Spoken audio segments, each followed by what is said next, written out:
Hello, friends. We're in my kitchen this evening because I am very tired because I just played basketball for an hour and a half. And then the journey home from where I play basketball on Wednesdays takes a while. So it won't when I move in a couple of weeks, but for now it still does. Rather than video, then make and eat dinner and then shower and go to bed because if I shower at night, I am out like a light. So I have to time it like that. I figured video and making dinner can go, at once. So I hope this also brings some sort of ASMR benefit for you if you can hear the sizzle of the pan. And you can also hear the tea I'm about to make. Oh my God, you would not believe what I heard. So, oh no, I have to pour this out.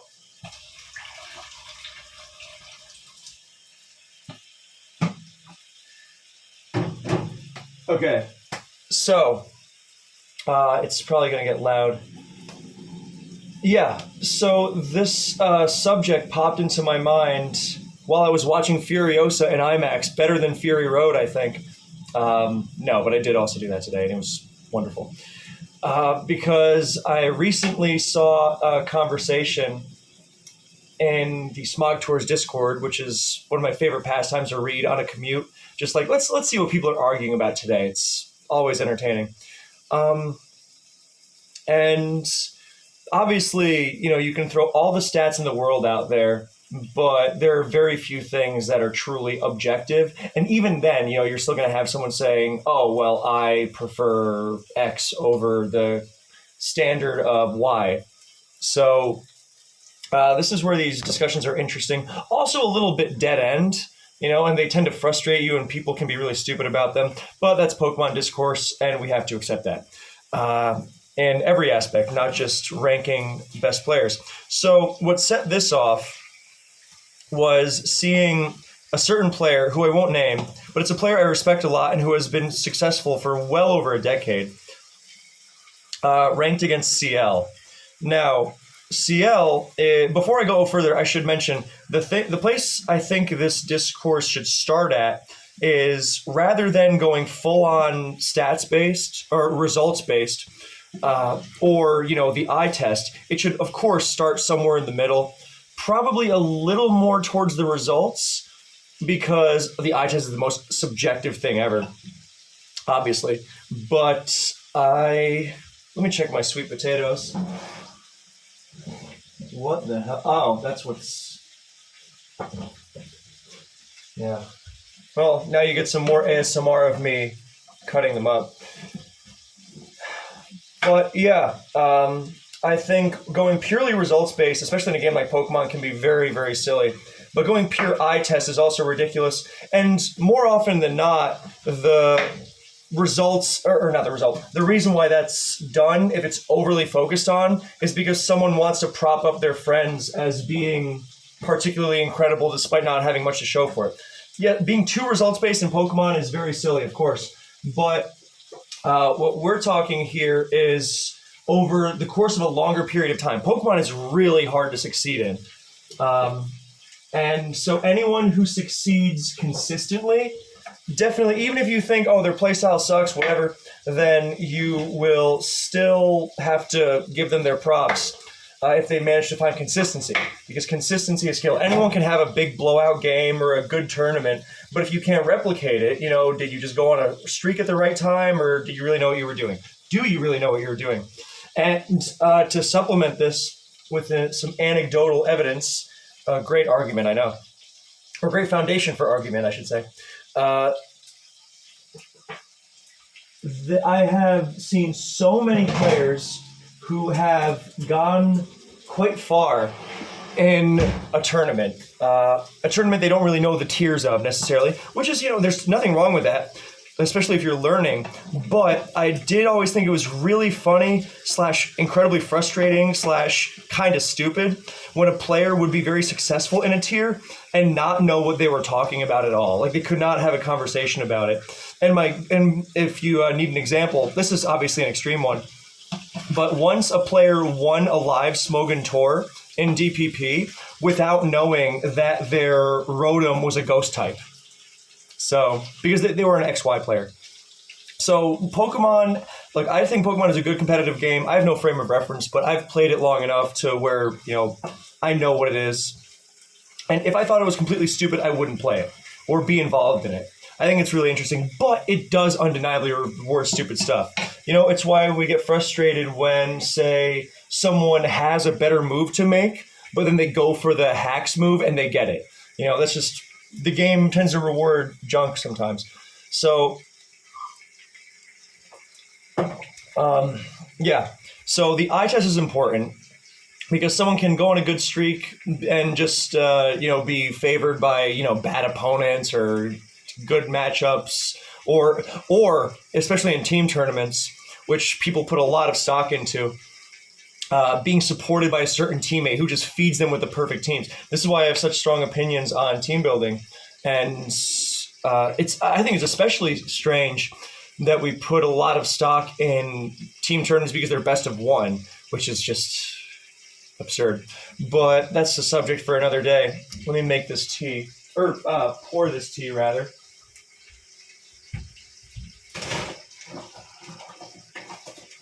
Oh, wow. I have to get more tea, too.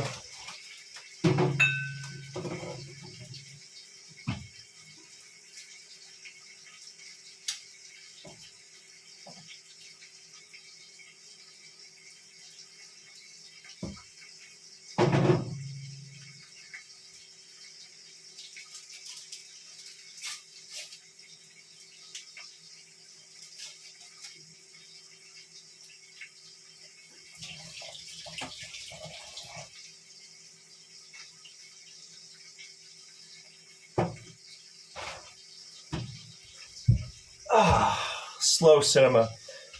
Yeah, so going to results-based is silly, but going to eye test is silly. So begin in the middle, right?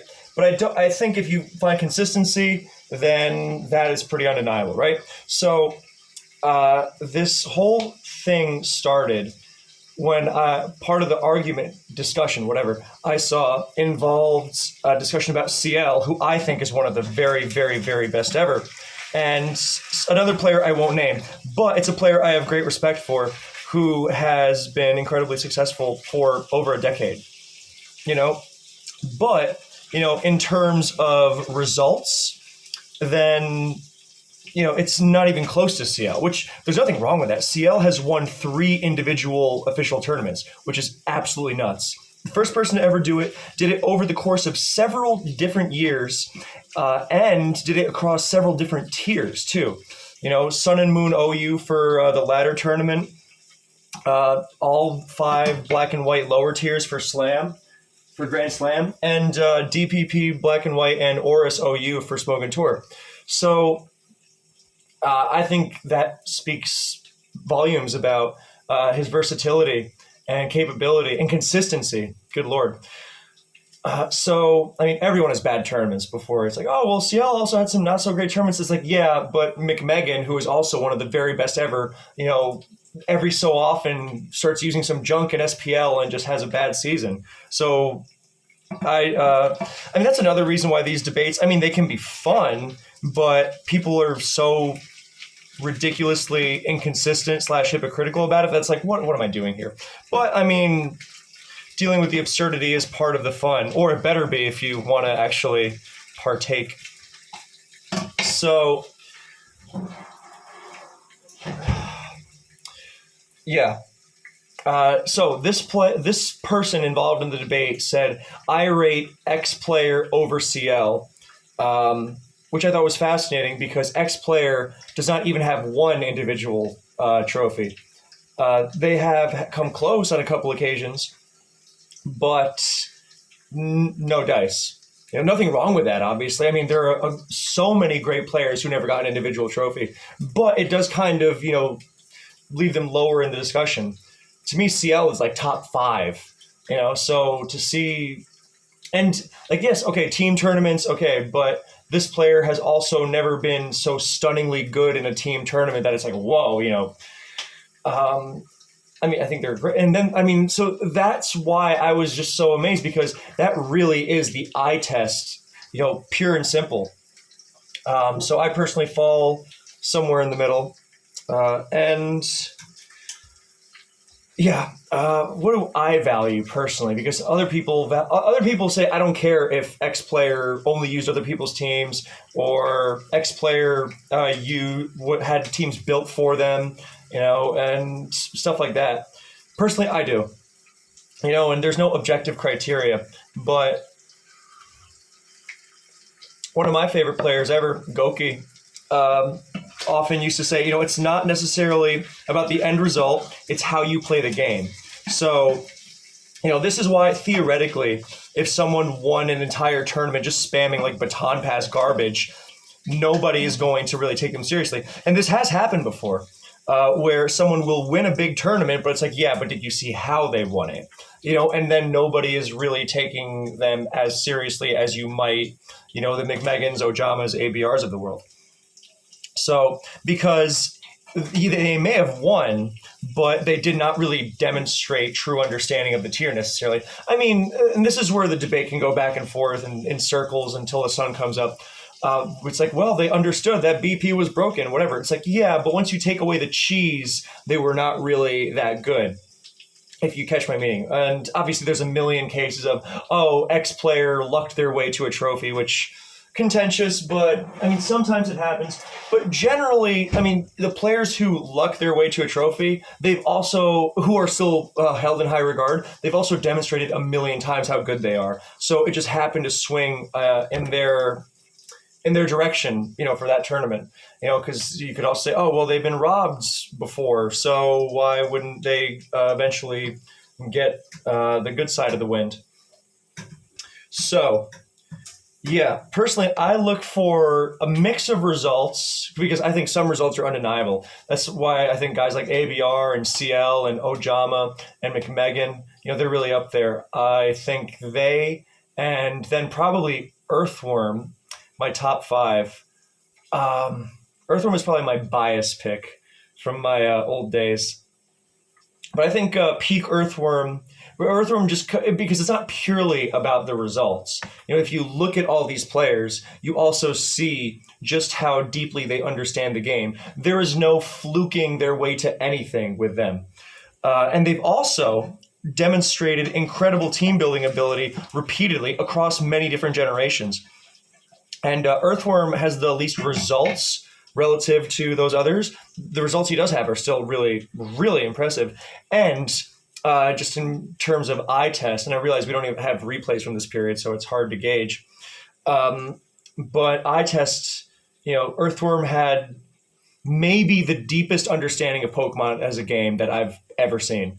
I made an entire video about my favorite play ever where he blindly Brave Birded with Skarmory and DPP and KO'd an unrevealed Breloom. Just unreal stuff. So he really had an incredible mind for the game. In multiple generations too, which I value. Built his own teams, built excellent teams too. Really, really innovative, metagame dominating, forward-thinking stuff over and over and over again. In multiple gens. So... yeah, that's why I put Earthworm up there. But I mean, my personal top five isn't even that important.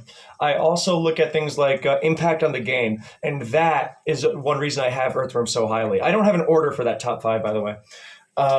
Because, I could wake up tomorrow and it could be different. Oh, gee. Oh, no, that's good. Let me just turn the heat down for the sweet potatoes. I'm a big sweet potato guy. I think these are close to being done, too. Nice. Yeah, so I also look at impact on not just metagames and how these players, because anyone can build teams, but if you build nothing but junk, it's like, okay, well, how did it affect the game? Because that's a good way of looking at how did your understanding of the game really work? So I value team building, I value impact on the game, and not just the metagame, but also the way the game is played itself, which is one reason I'm so high on Earthworm. Because he was so advanced. Oh, that's the other thing that was on my mind. A lot of players will. This is one of the most nonsensical things ever. It's like, oh, well, it was easier back in the day. Trust me, I have had this debate with myself, and if there's one thing, I don't BS myself. I think the general consensus is the average player is better now, for sure. At the highest level, I mean, it might be a little better, but nothing, dramatic, because people will say, oh, well, the community was smaller, the player base was worse, so everything before X year doesn't count. And it always seems that X year tends to move forward every couple of years. And then people will walk it back. It's ridiculous.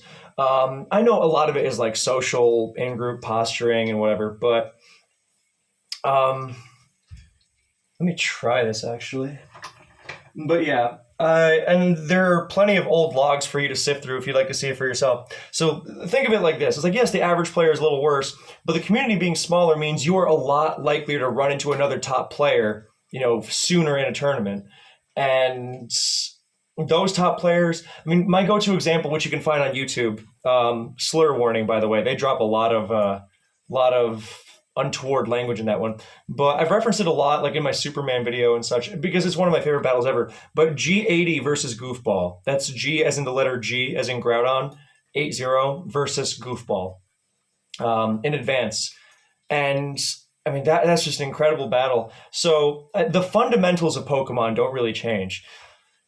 So like you look at the moves that they're making in that and how far ahead they're thinking and how deeply they understand the game. And I don't think that that's really changed that much at the highest level. I think with the accessibility of information, it is easier for the average player to become much more competent now, because a lot of this is why I'm so big on team building. A lot of being successful in Pokemon involves having a good team.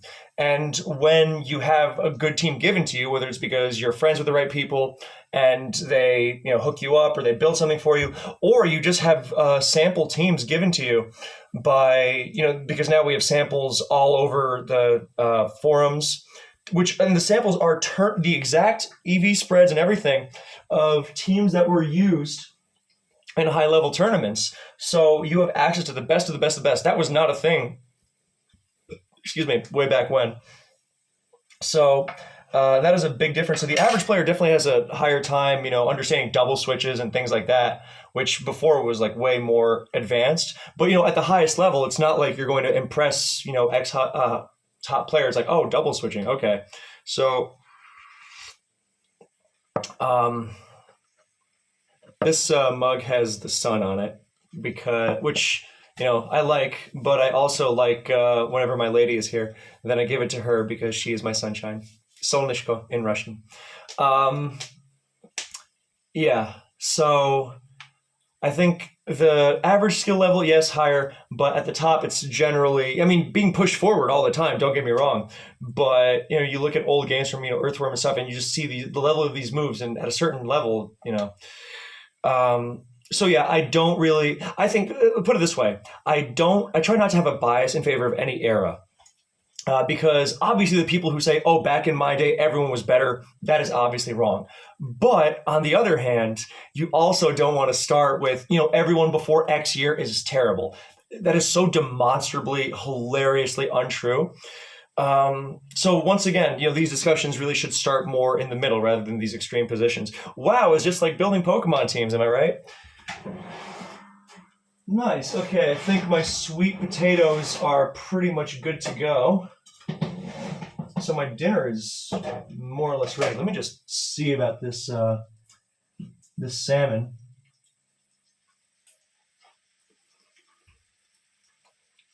That's pretty good. I'll give it a few more minutes at low heat. Yeah, but just see that's what I mean. A lot of people do not value this kind of stuff nearly as much as I do. I'm all about, express that you understand the game, and then, expressing that you understand the game the right way. Let me rephrase that. Expressing that you understand the game should land results if you're consistent, because if you really understand the game, then that translates to the results, consistently over time, of course.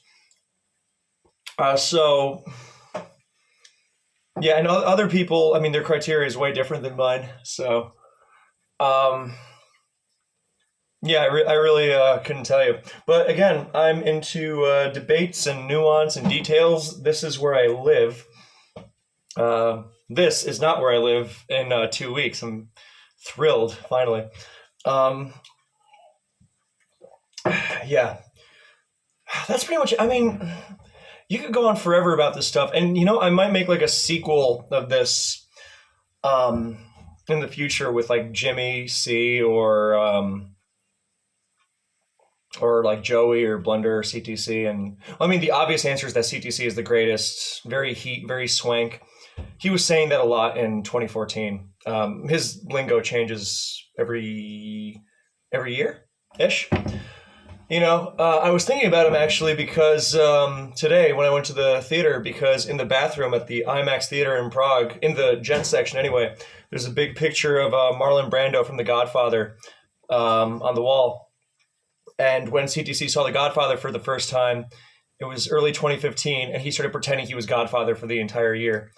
So that year he was the Don. Classic him. Anyway, yeah, so maybe we'll go through it again, like the ranking the top players of all time. But everyone's criteria is different. So if I had to throw out the names, the obvious names, the undeniable names, ABR in no order: ABR, Ojama, McMegan, CL, Earthworm. I don't know if most people would use Earthworm actually. I think he's undeniable, but Tricking is definitely up there. Empo, Soulwind. That's what, 8. It's been a while since I thought about this stuff. So, God, I don't know who else. Tsung's probably up there. Lavos is probably up there.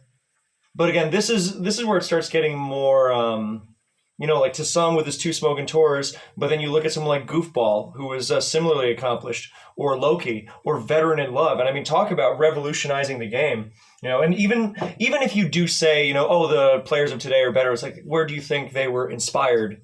They standing on the shoulders of giants. That's a great Isaac Newton quote that we had a lot on the wall in some class I had in college. Or he goes like, if I've seen further, it's because I stand on the shoulders of giants. So,